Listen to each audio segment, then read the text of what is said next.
pigilan ang ako ba? Sabi ko sa'yo, huwag mo nang ibabalik yan sa mukha mo. Ano kayo?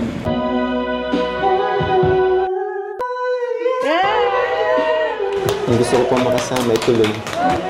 Ay si Krista.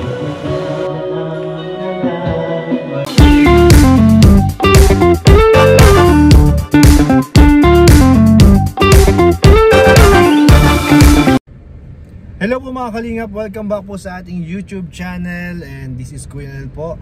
Isang mapagpalang araw po sa inyong lahat. At kung bago pa lang po pala kayo sa aking channel, huwag niyo po kakalimutan mag-subscribe, like, and hit na rin po yung notification bell button para lagi po kayong updated sa ating mga uploads. At ngayon po mga kalingap ay meron naman po tayong pag-uusapan po na mainit pa rin po talaga ngayon sa social media, sa community ng kalingap. Ito po yung tandem po ni Mikoy at Krista, at ganun din naman Mikoy at Eden. So dito guys, nitong nakaraan nga ay nakapag-decide si Kalingap Rab na si Eden na po ang itatambal kay Mikoy. Pero itong latest upload po ay mukhang ipinaglalaban po ni Michael, dahil napili daw niya, ang napili daw po ni Michael na makatambal ay si Krista. Pero mamaya po pag-uusapan po natin kung ano yung mga pwede pang mangyari dyan. So sa ngayon po, panoorin nyo muna po yung mga ilang clips na kumbaga mga highlights na para matulungan kayo sa pag-decide kung sino ba talaga ang nararapat na love team. So ayan po, panoorin nyo po guys. I love. Huwag mong pigilan ang ako ba? Sabi ko sa'yo, huwag mo nang ibabalik yan sa mukha mo. Ano kayo? Hindi ko to bibitiwan. Sige ka. Lang po. Nahihiya lang. Ayan. Hindi ko to talaga bibitiwan. Ayan. Di ba natural? Mas nakikita ko yung ano mo, reactions mo, yung emotions mo. Ano naramdaman mo?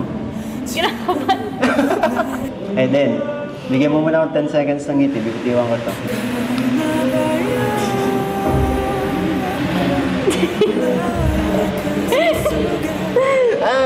Ano naman yung kamay? Wala pang 10 seconds. Ulit. 1, 2, 3, 4,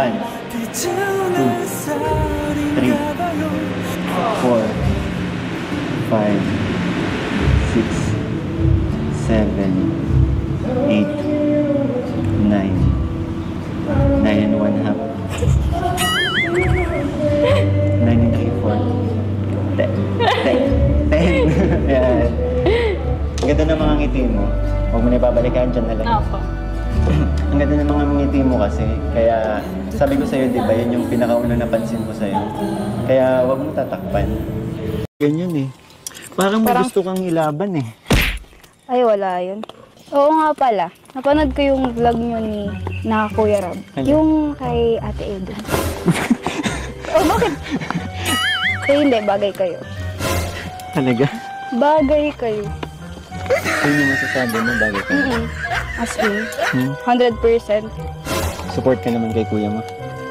Oh, bakit hindi? Masaya ka. Talaga? Nagulat nga ako. Kasi nandito ka. Diba, may yun nga, yung kay Ate Eden, baka, alam mo na.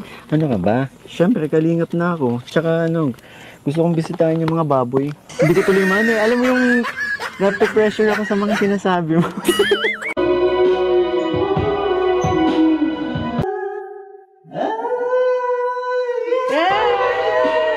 Ang gusto ko pang makasama, ituloy.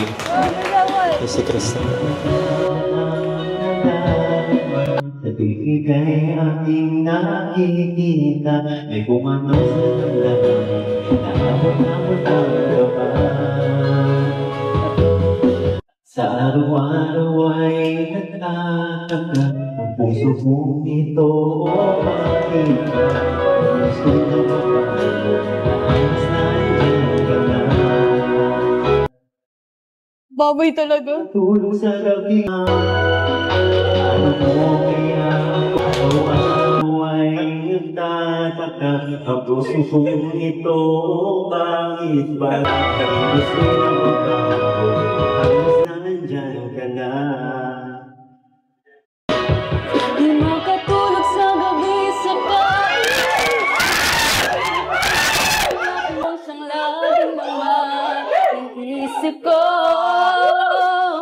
Sa bawat sandali ay nais kang makita. Kapag tumitig ka sa akin ay ligaya. Aalala ang iyong hindi na forma. Kapag may nakita, hindi ko talaga. Sobrang naman nasama. Bakit to?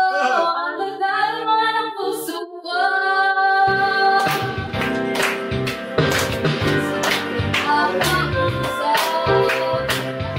Parang nasa ulap nang ako'y iyong titigan. Tinitigan ko talaga.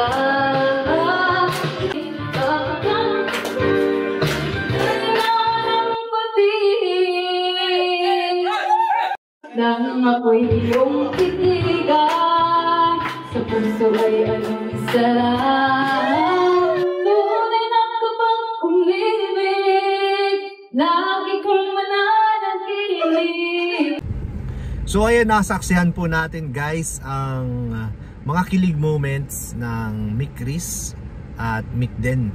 So dito nga guys ay paano ba to? Anong gagawin natin dito? Isa lang naman si Mikoy.